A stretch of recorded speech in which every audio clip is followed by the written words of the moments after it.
Salut les goûts, vous allez bien?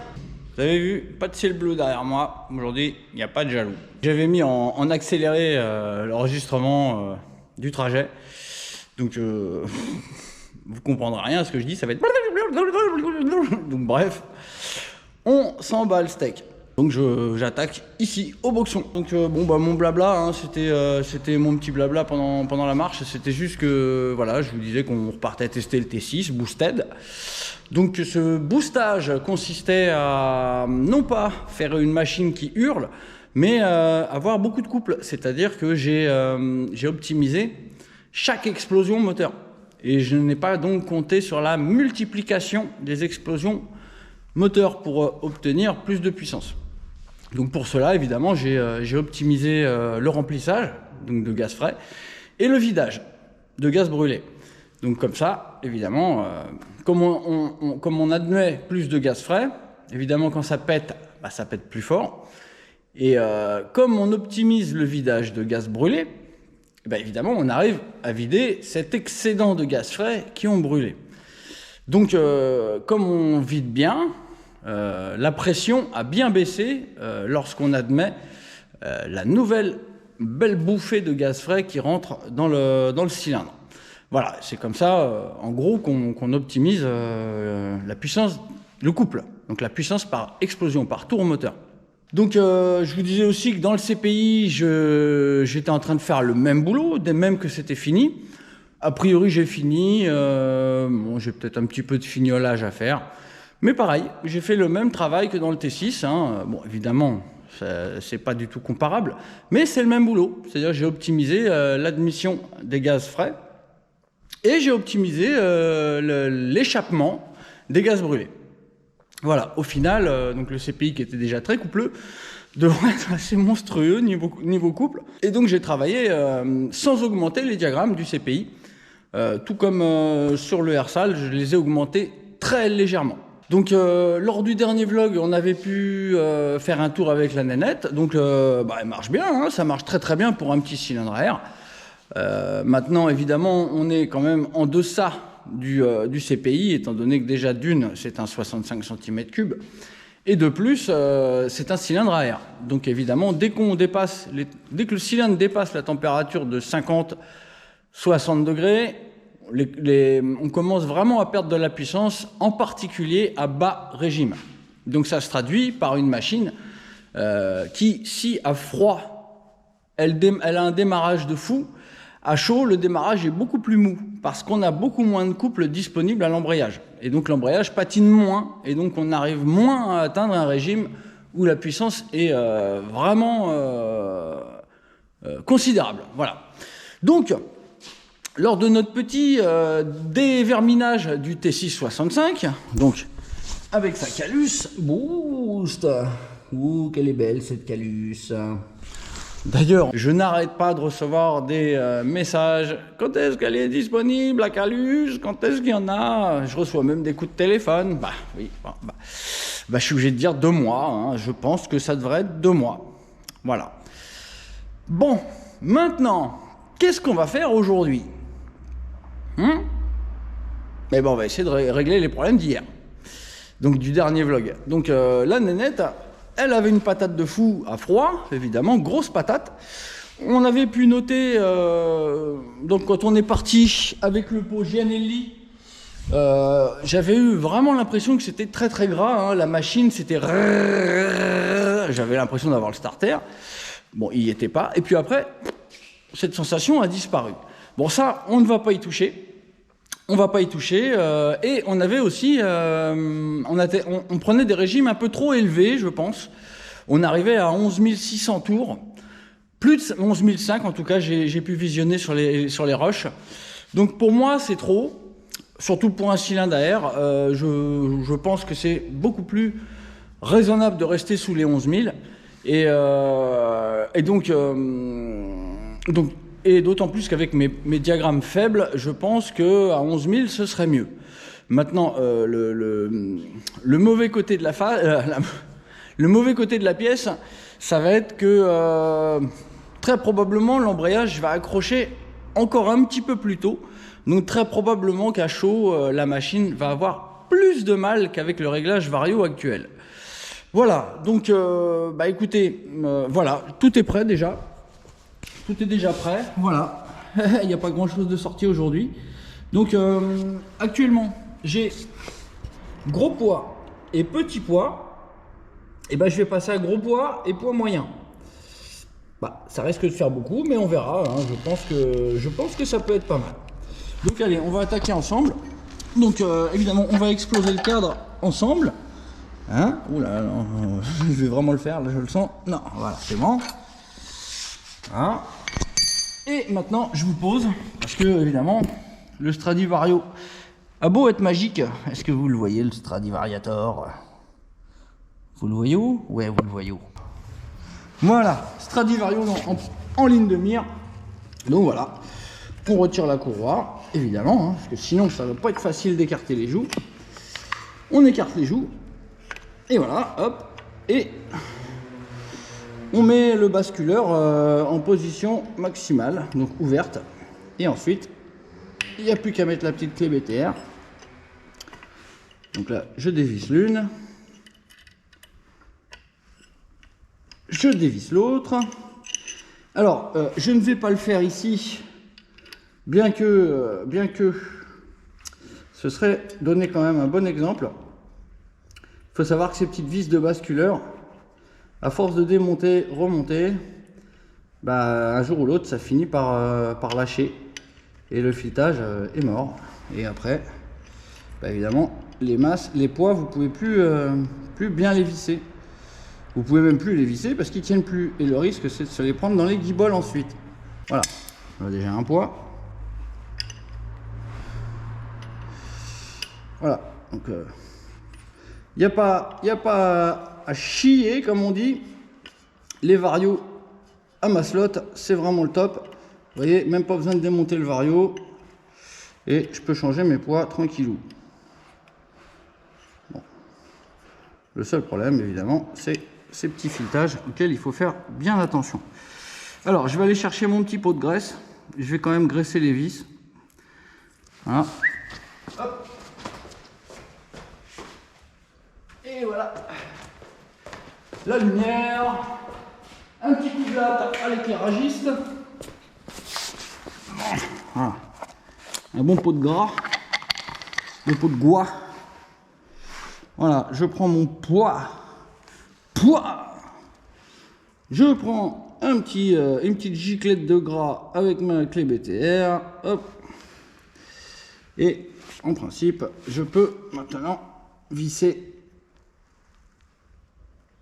tout en préservant mon pas de vis. Alors faut pas avoir des gros doigts, hein, c'est sûr, pour bien mettre la vis. Voilà. Je vous conseille évidemment de toujours commencer le vissage à la main afin d'être sûr que vous ne soyez pas de travers dans le filetage. Alors, je vais prendre la deuxième avec mon poids moyen. Hop, et puis pareil, je vais lui mettre un petit peu de gras sur le filetage. Voilà. Voilà. Allez, je vais remettre une petite giclette. On va pas être radin quand même. Hein. Hop. Voilà. Là, le pas de vis, il est bien gras. Normalement, je ne devrais pas les foirer tout de suite. Bon, maintenant, il s'agit de trouver le filetage rapidement. Voilà, a priori, je l'ai. A priori, je dis bien. Ouais, ça doit être bon. Maintenant, il n'y a plus qu'à visser avec la clé. Voilà, hop, là, premier poids vissé. Le Stradivariator, c'est vraiment le meilleur. Alors, à savoir que ce que je fais là, donc visser sans démonter le vario, vous pouvez pas le faire sur le kit Stradivario parce que la joue mobile a un rebord. Mais ce rebord, vous pouvez tout à fait le supprimer. Quand je parle du rebord, attendez, je vais vous montrer ça. Le rebord, voilà, vous voyez, là c'est la joue mobile d'Origin. Bah vous pouvez cut ici. Hein. Vous laissez pour aller un petit millimètre de rebord. ça tiendra tout à fait, il n'y a aucun problème. Voilà, bon bah les potes, on a un vario maintenant plus lourd. On n'a plus qu'à remettre la Karawa. Et comme ça, avec mes doigts bien gras, j'en mets partout. Comme ça va bien patiner. Voilà. Hop, allez. Là. Et hop. Voilà les poteaux. Donc là, on a un vario plus lourdeau. Je vous reprends en haut. On va aller tester saut. Voilà, donc on y est. Et aujourd'hui, testage avec donc le variateur alourdi. On va voir si on arrive à rester sous les 11 000 malgré des poids assez énormes, hein. Je vous assure qu'au niveau poids c'est très lourd. Je vais essayer de vous bloquer la lumière, que vous puissiez voir. Voilà, ça il faut appuyer, j'appuie une fois, après une fois longue, et là je mets sur on. Je commence à voir la technique. Allez, action.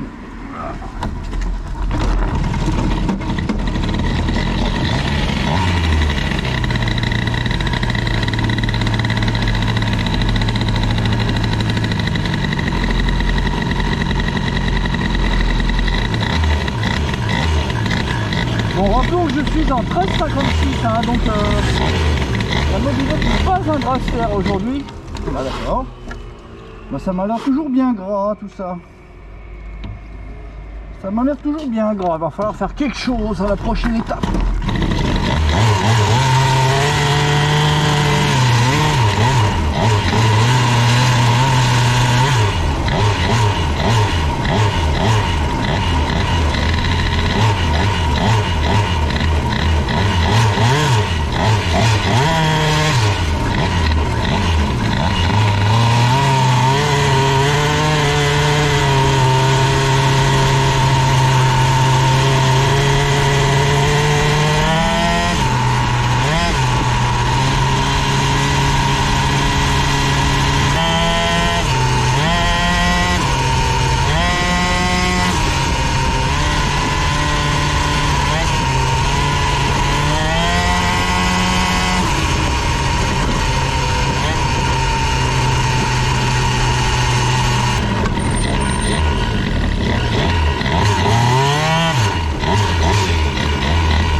Clairement gras avec ce pot, il va falloir que je redescende l'aiguille, hein, parce que sur filet c'est là que ça passe.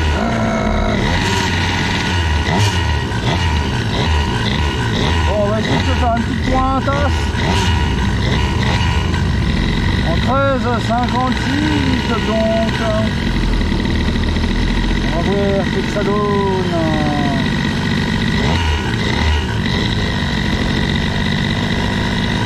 Avec le vario, elle est alourdie bien sûr, hein. Et on va guetter le contour, voir si on passe ou pas au-dessus des 11 000. On va voir ça. Ensuite on rentre au boxon pour redescendre l'aiguille.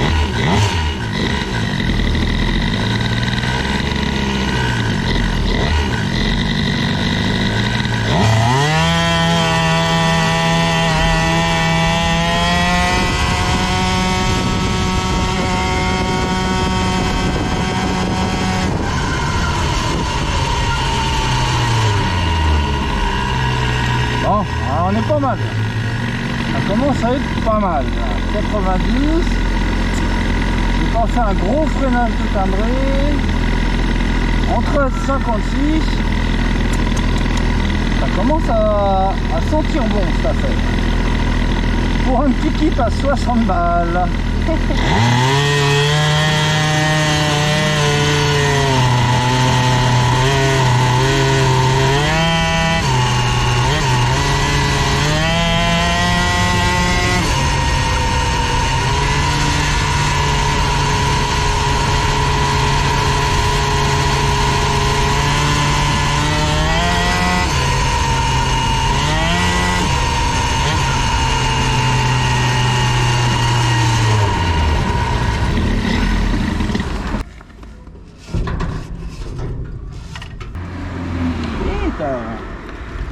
Et puis toi, pourquoi tu fais éteindre d'abord? Je sais que tu pas réglé, mais c'est pas une raison.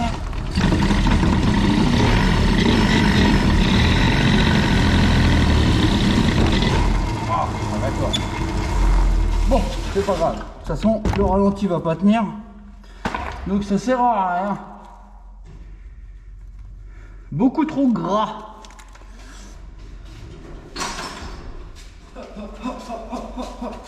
Alors je vous dis déjà, eh ben, j'ai 137 degrés là. Ben, le moteur il est content de prendre un peu moins de tours. Regardez, je vais vous montrer.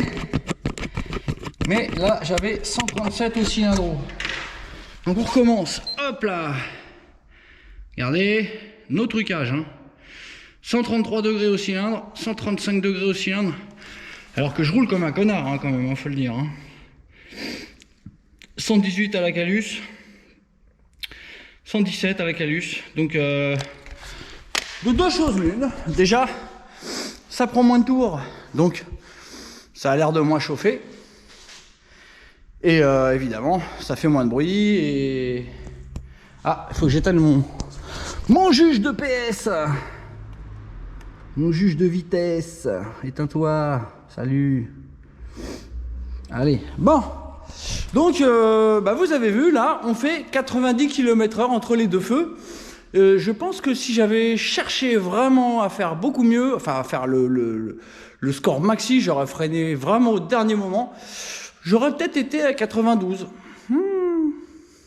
Ça commence à être intéressant, on se rapproche du CPI. Alors qu'on est en 13,56. Donc on perd quand même de l'accélération. Hein. C'est pas si énorme que ça, mais on en perd, hein, c'est sûr. Bon bref, moi comme je vous l'ai dit, ouais, je vais redescendre l'aiguille d'un cran. Je vous reprends après en haut et puis on repart faire un tour. Allez, à tout de suite. Bon mes petits gars, cette fois-ci on est parti donc pour tester avec l'aiguille redescendue de 2 crans. Voilà, j'ai tenté 2 crans parce que c'était quand même bien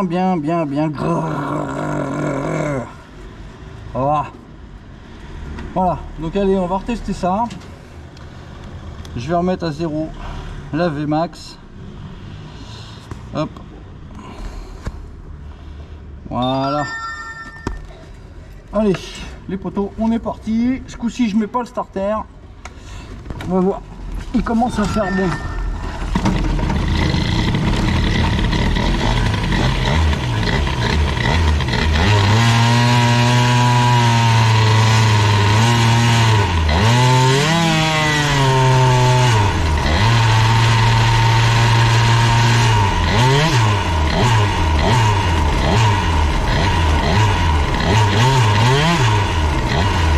Ah, on est bien, on est bien.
pas mal hein, la zambulette là. Je sais pas, peut-être que je pourrais encore alourdir. Oh, je constate que ma pile de contour est morte.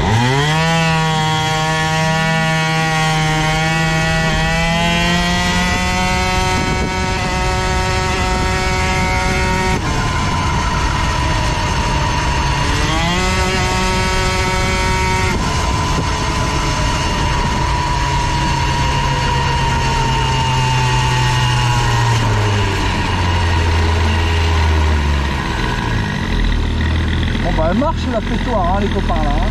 Elle marche.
Bon, bah 11 300 tours encore.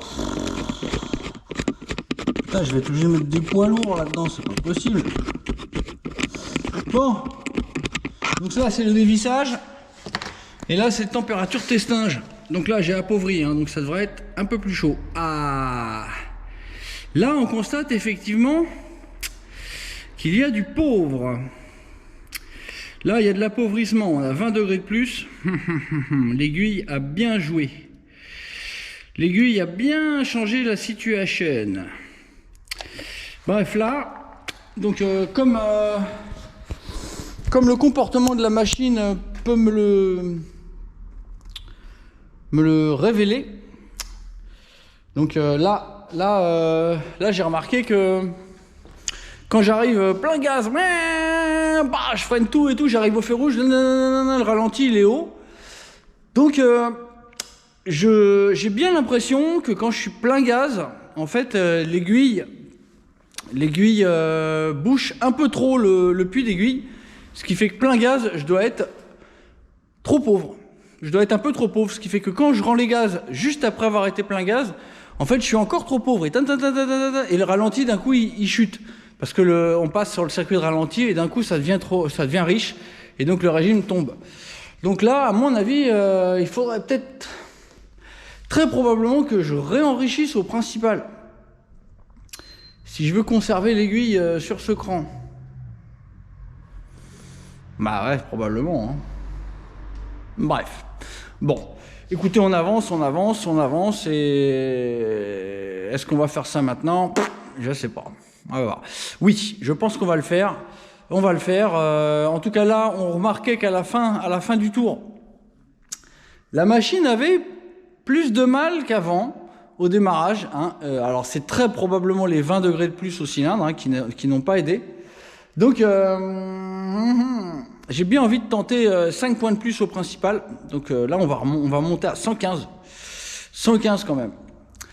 Mais je pense que c'est important, hein, parce que là, je monte à 157 degrés, alors que la fois d'avant, on était à 133. Bon, certes, on avait éteint le moteur là-haut, mais bon. Bon, bah écoutez, je vais mettre 5 points de plus au principal, et puis on va les retester. Hein. On va les retester. Je pourrais aussi remonter de nouveau l'aiguille d'un cran, mais là, sur filet de gaz, on est bien. Donc, j'ai plus envie de réenrichir au principal, c'est-à-dire uniquement sur plein gaz. Ça risque de réenrichir un petit peu sur filet de gaz, mais moins que si jamais je remontais l'aiguille d'un cran. Donc je vais faire ça. Allez les potos, donc c'est parti. Allez, je vais encore me salir les didis. Allez à toutes, je vous reprends en haut. Le temps de changer un gicleur, voilà. Voilà la température maintenant du cylindro. Voilà la température de la calus. Donc il ne s'est pas passé énormément de temps. Donc en fait je suis monté de 3 points. Donc j'ai augmenté de 3 points le principal. Donc je suis à 113. Je suis à 113, voilà, 113 et j'ai aussi rouvert la vis de ralenti de richesse, pardon. J'ai rouvert la vis de richesse un petit peu parce que je l'ai senti comme ça. Voilà, allez, on va tester ça tout de suite. Allez, on se retrouve en haut. Bon, troisième et dernière sortie testage aujourd'hui, hein, parce que voilà, hein, ça fait quand même un peu 3 fois le bordel dans le quartier. On va éviter. Bon, bref, donc là, on a fait plus 3 au gicleur principal. Et finalement, j'ai resserré ma vis de richesse d'un demi-tour. Pour être sûr pour être bien sûr que les changements vont bien venir du principal et ne pas pouvoir penser que ce soit la vis de richesse qui change les choses. Voilà, je fais ce que je vous dis de faire, c'est-à-dire d'éviter de faire plusieurs modifs à la fois quand vous faites du test. Voilà. Allez, on est parti. Donc a priori le vario est toujours un peu trop léger, hein. On tape 11003 apparemment. Bon, à mon avis ça serait mieux en dessous, mais bon. Bon, ouais, c'est sûr, si j'ouvre pas l'essence, ça va pour le faire. Allez hop, ça repart.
A l'air moins mauvais.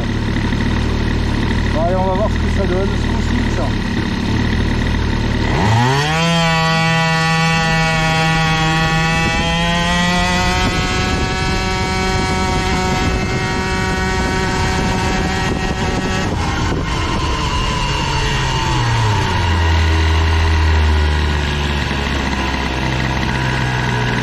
Toujours un peu énervé le ralenti, hein. Cette fois-ci on a fait 91, donc 91 en se freinant comme un malade, hein, mais avec une petite marge. Et c'est vraiment pas mal du tout. On le ralentit poil haut hein, quand même, à 2005. C'est un peu haut, hein, c'est haut. Hein. Faut pas dire l'inverse. Mais bon, ça c'est dû à l'inertie de mon moteur qui est très faible. Hein.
Le bordel hein. Franchement c'est un bordel de fou. 11 004. Ouh là là là là là. Putain, il va falloir que je ralourdisse encore. Bientôt je vais être au maxi du Vario quoi. Je vais être avec 4 gros poids. Il y a du couple hein. C'est coupleux cette affaire quand même.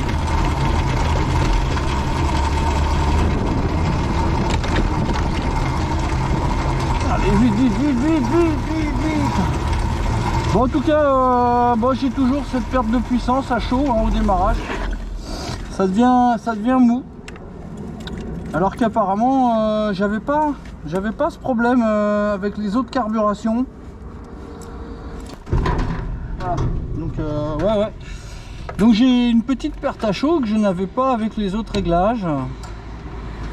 C'est embêtant. C'est embêtant. Peut-être suis-je toujours... trop pauvre.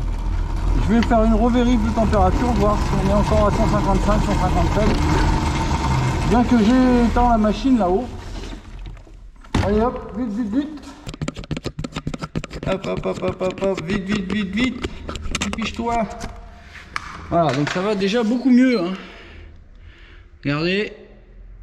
Là. Bon, voilà, on a 133. Ouais, enfin tout à l'heure, hein, on avait vraiment laissé tourner jusque là. Enfin bon, là, en tout cas, c'est mieux. Hein, on est loin des 157 de tout à l'heure. Mais tout à l'heure, on avait laissé tourner le moteur jusqu'ici. Bref, bon, et la Calus? Et la Calus, elle dit quoi la Calus? 112, 115. Ouais, bon, très correct tout ça. Très très correct, c'est pas mal. Ça, c'est rassurant de voir un petit 130 degrés en haut du cylindre. C'est vraiment pas mal du tout. Là, si je crachais sur le moteur, ça ferait à peine psh. Bref, bon, les copains, on avance dans le rodage de ce petit T6 et dans la mise au point. Bon, il n'y a que... il y a à chaud, évidemment, ça devient un petit peu mou, comme je vous avais dit. Ça, c'est dû au fait que j'ai alourdi le Vario. Donc, j'ai plusieurs possibilités. Hein, je pourrais très bien... réalléger le Vario, mais le Vario serait trop léger. On aurait la patate au démarrage, mais on serait trop léger. La meilleure solution serait de retravailler l'embrayage, donc d'alléger les mâchoires, ou bien mettre des ressorts un petit peu plus durs. Malheureusement, j'ai pas de mâchoire plus dure, de ressort plus dur, et bon, j'ai pas trop envie de percer mes mâchoires. Sachant qu'avec le CPI, je suis très très bien, et que quand je vais lui avoir retrouvé du couple au CPI, ça devrait être pas mal, telles qu'elles sont là. Bref, pourquoi on n'avait pas ce ramollissement à chaud tout à l'heure avec les autres réglages? Bah écoutez, je vais essayer d'y réfléchir. Peut-être devrais-je réenrichir un peu au principal, encore un petit peu, je ne sais pas. Enfin, on est déjà bien où un gicleur 213, c'est pas mal, hein, même si c'est un 21. Bref, bon, bah les copains, en tout cas, vous avez vu, hein, on arrive maintenant à 91 km/h au feu rouge, alors que nous sommes en 13,56. Avec le Doppler, on faisait pareil, on avait fait pareil, 91, mais on était en 12,56. Donc évidemment, la transmission joue quand même un petit peu, hein, surtout le démarrage. Toute la phase où le variateur n'est pas encore en fonctionnement, c'est toute la phase d'embrayage en fait. Sur toute la phase d'embrayage, la transmission est véritablement très impactante. Voilà, donc on est pas mal, hein, on commence à être pas mal. Le T6 commence, avec ce que je lui mets dans la tête, il commence à être rodé. Maintenant, bon, bah évidemment, on verra. Peut-être que je remettrai deux petits points au principal la prochaine fois. Je vais aussi réfléchir un petit peu à ce ralenti qui a du mal à redescendre. Donc ça peut-être qu'en remontant encore un petit poil l'aiguille, ça pourrait être pas mal.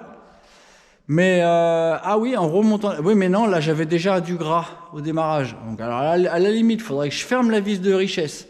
Là j'ai un demi-tour. Donc peut-être qu'en fermant complètement la vis de richesse, en remontant l'aiguille d'un petit cran, je vais y réfléchir les poteaux. Je vais réfléchir à tout ça en re-regardant les vidéos. Et puis en tout cas, bah, merci d'avoir suivi ce petit vlog de réglage, rodage, réglage, T665, Calus Boost, bas moteur boost. Les poteaux, merci d'avoir été là. Je vous dis à bientôt. Ciao.